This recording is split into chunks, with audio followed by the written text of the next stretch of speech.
हाय, hello, good morning. तर चला आता मी इडलीचं पीठ टाकलं इथं भिजायला आणि रात्री टाकलं होतं तर आणि सकाळी झाले होते. तर आता इथं पोरांना दिलं मी खायला इडली, डोसा आणि चटणी.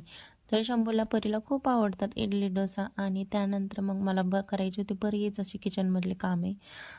जे की मला हे करायचं होतं की माझा कडापा मांडणी आहे ना, ती मला हे करायची होती. साफ करायची होती, क्लीन करायची होती. कारण का 8 दिवस झालं मी केलीच नव्हती ती आणि तो फायनली दिवस आला. म्हटलं आज करूनच टाकावं. कारण का एवढं घाण दिसत होतं, की आपण अस्तव्यस्त सगळं ठेवलं होतं मी तिथं. आता संक्रांतीचं पण सामान वगैरे ते. तर तेच म्हटलं सगळं सगळ्या भरण्या वगैरे घासून घेतल्या. सगळ्या भरण्या वगैरे घासून घेतल्या. त्याच्यानंतर किचन म्हणजे सगळं वटा तो पुसला मांडणीचा आणि त्यानंतर मग सगळे मसाले हे डाळी हे सगळ्या भरून ठेवल्या जेणेकरून माझे संपले होते सगळ्या त्या भरणीमधले आणि डब्यामध्ये मी एक्स्ट्राचे होते जे ठेवले होतं.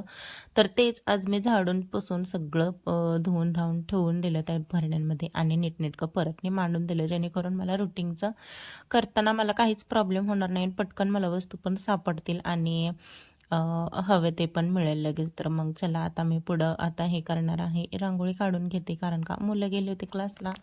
तेवढ्या वेळात मी रांगोळी वगैरे काढून घेतले, झाडून पुसून घेतलं बाहेरचं सगळं आणि मग त्याच्यानंतर मग मुलं आल्यानंतर मग मी त्यांच्या हातावर काढली मेहंदी कारण का संक्रांतीला काढली नव्हती, कोण होता तसाच. आणि चला म्हटलं माझा बड्डे पण आला आणि त्यात म्हटलं मुलं पण खुश होऊन जातील. तर परीचं शंभूचं चाललेलं, मम्मा माझ्या हातावर काढ मेहंदी, मम्मा माझ्या हातावर काढ मेहंदी.